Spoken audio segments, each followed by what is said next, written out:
What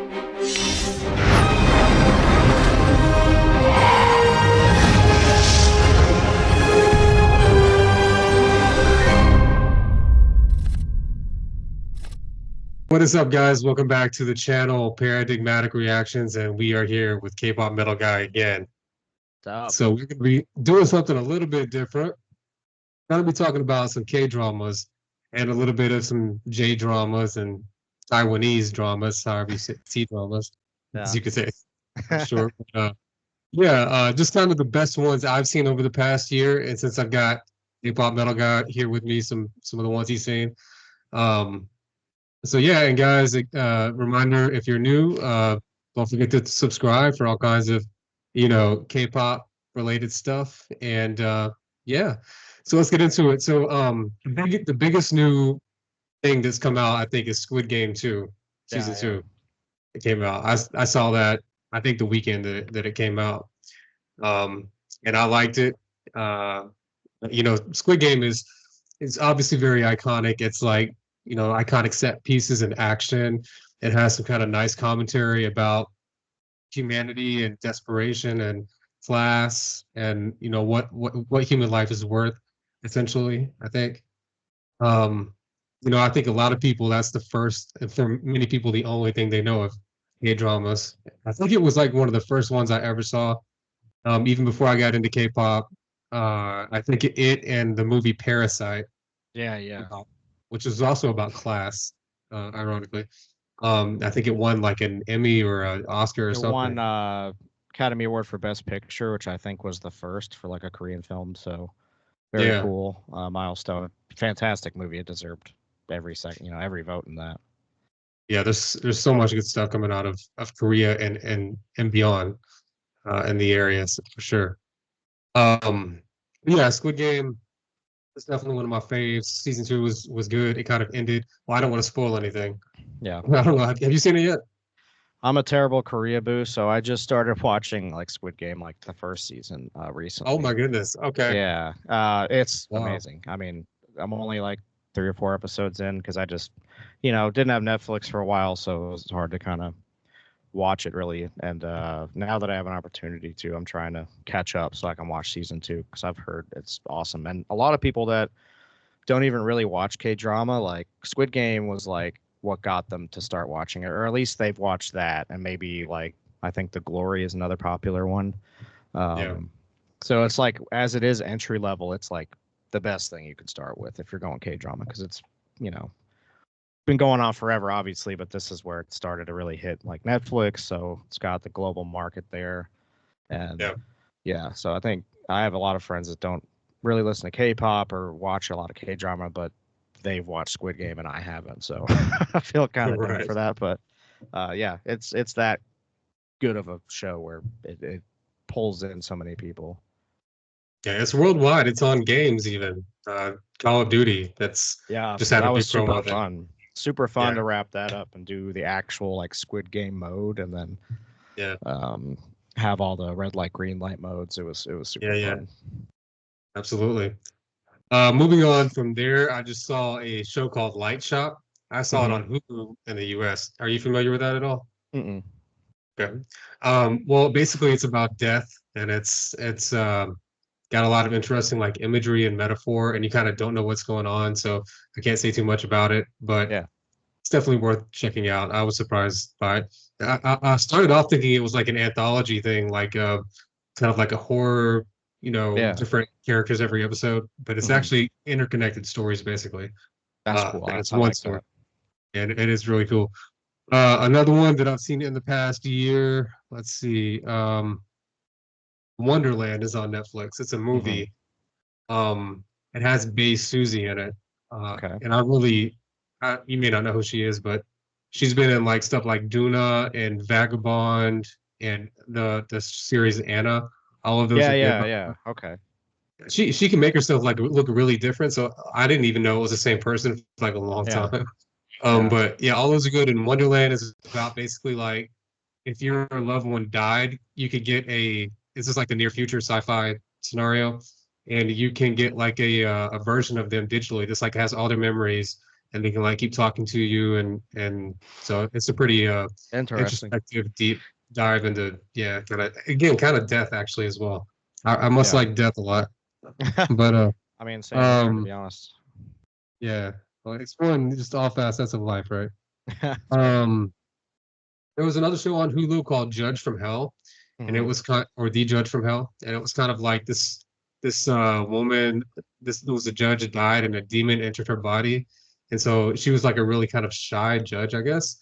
But the demon kind of made her like this badass, and it, it was pretty funny, but it was also really good. It's serious enough.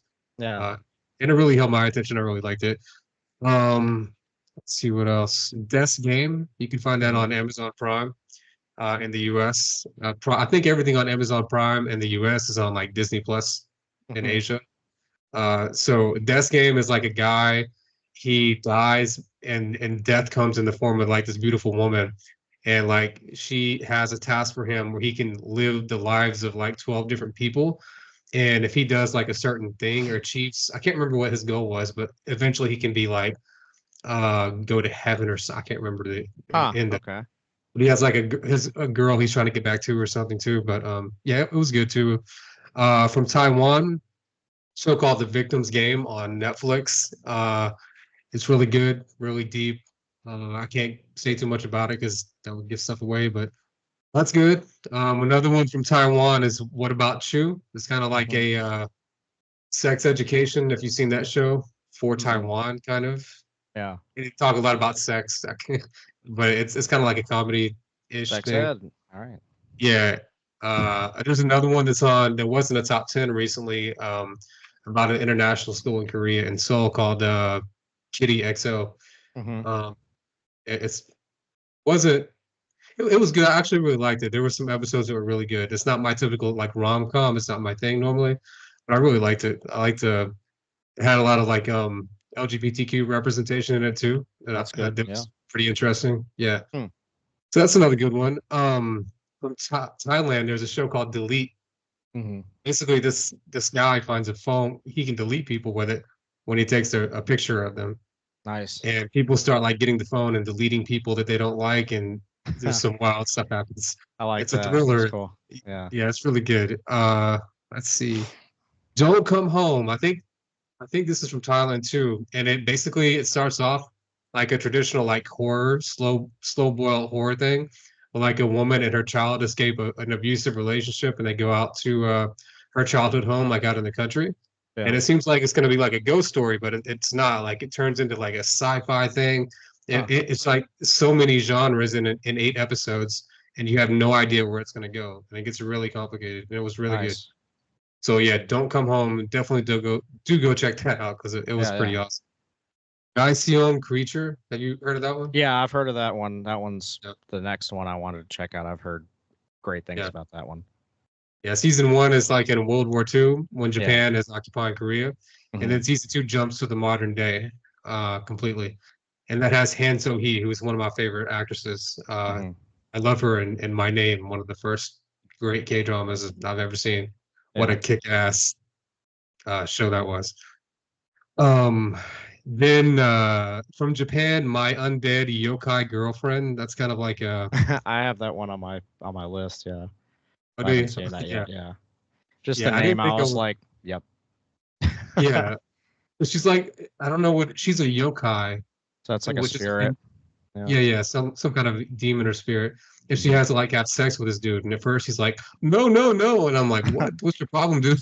Yeah. But yeah, it ends up being pretty good. It's really kind of like, corny, but again, serious enough where it's got some good stuff in it. Alice in Borderland season 2 came out. Was that in the past year though? I can't remember. Yeah, I think so. Yeah. But season 2 was pretty good, just like season 1. It's basically the Japanese Squid Game. Yeah. But it's very good. Blue-Eyed Samurai, I had on my list. I don't know if it's from Korea. I think it's from Japan. Yeah. Yeah, it's samurai, obviously. Makes sense. But it's like an anime thing, and I typically don't like anime. Some of the stories I like, but watching anime I often don't. But it was extremely good. Yeah. It's basically this girl who's a samurai who I think was mixed. She had like a European dad or something, and she was like on this quest for vengeance, and she has blue eyes. She was, I think, mixed or something. Yeah, yeah. Kidnapping Day from Korea, and I can't remember that much of this with you. The Killing Vote was a good show that was on Amazon Prime as well. It basically touches on like the criminal justice system, and I think it's pretty popular actually. But yeah, like, is the criminal justice system corrupt? Does it do enough? Should people be killed? Should you take justice into your own hands? Yeah. Things like it was really good. There's another one called The Frog on Netflix, which was kind of a really dark, psychotic thing. Like this girl's like a psycho harassing this guy that she rents this place from in the woods. Nice. On Hulu, there is a show called Blackout that I watched recently, where basically this guy, his friends all get killed. Well, like a couple of them get killed, and he gets put in prison falsely for like 10 years. Yeah. And it basically, I don't want to, I'm not sure how to say this without spoiling stuff, but basically it shows what happens like when like a crazy situation can ensue when a whole bunch of people have a lot of greed and fear, and it's like you're trying to find out who was the actual killer, but it ends up it's way more complicated than who. Yeah, yeah. And it ends up being really good. Switched. I saw that I think more than a year ago. And basically, a guy gets, I think he's switched with somebody else's body or something like that. I think it's based on an anime, if I remember right. Then we have Dear Sechan, which is kind of like a Japanese like drama, romantic drama, something like that. And I think that's pretty much my whole list for the past year. I mean, I can mention like great gay dramas. Like you mentioned a couple of them, and we have like The Glory. Yeah. Really famous one. You got any others you want to mention that you've seen like in the past year that you'd recommend? Hotel Del Luna is great. That one has EU in it. She's an awesome character. She's basically like this guy dies and goes to this place. Like you're pretty much sent to the Hotel Del Luna, and he has to be like the new, like, I don't know how to describe it, like liaison, almost like he kind of like it's like the bellhop almost that watches over all the spirits and like what they need or whatever, and mainly entices her, and like there's kind of a whole love thing there, and you find out how old she is in her history, and like there's a whole bunch of stuff to that. But that one's really cool with like the parallels you see, and like it's definitely funny, but it's also got a lot of serious moments, a lot of deep shit, and yeah, EU is really, really awesome. There's Mystic Pop-Up Bar. That's like the first K-drama I think I watched, and that one's a lot of fun. Yeah, that one's really cool. It's on Netflix. It's this woman who has like the power to see people's struggles, and then she tries to like fix them. Like she can see. It's almost like therapy, but she already like can go in and like read their mind and kind of see the history or like what they're struggling with. And they do that by drinking this special drink, like some kind of like spiritual drink that like pretty much gives them an epiphany how to fix their lives.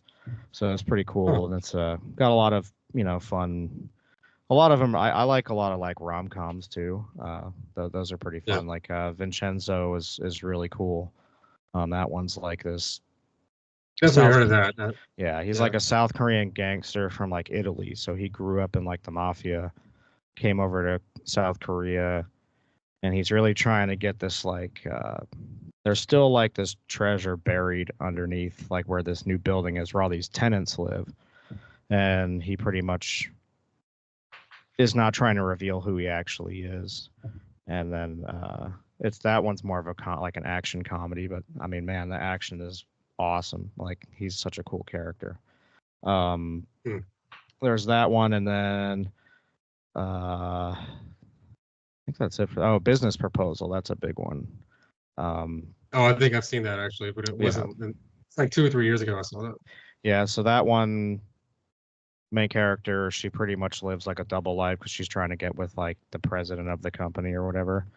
Right. So she's having to be like two different people, and it ends up being it's that show's really funny, and it's got a lot of good moments in it. So those are the ones I've seen that I recommend for sure.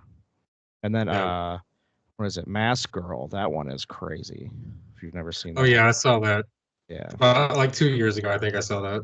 That one's kind of more of a thriller, but it's like horror kind of, but it's like a cam girl, getting revenge basically. It's cool.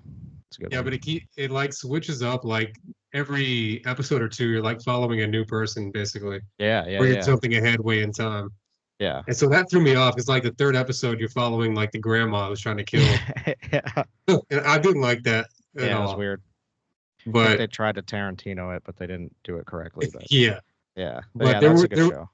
I like half the episodes, put it like that. Yeah. It was pretty interesting. Yeah. There's one more from Japan. Actually, it switches between Japan and Korea and England. Yeah. Excuse me. It's called Giri Haji. Mm-hmm. Giri Haji, you say that? I can't remember everything about it. But just look it up. Actually, I can't remember the plot at all. But I know. But it's called Giri, Giri Haji. Okay. So yeah, you guys can look that one up as well. But that's pretty much it. There's definitely more out there, and I know I'm forgetting stuff as well. But yeah, I definitely K-drama was kind of my first door into Korean media and really Asian media for the most part. And that was followed shortly by K-pop, starting of course with Blackpink and that whole journey. But yeah, that's what I've seen in the past year. Yeah, guys, go check some of those out. And we will see you on the next one. Peace. Foresight paradigm, fine. A foresight paradigm. Foresight paradigm, you fine. A foresight paradigm. I fight for sight.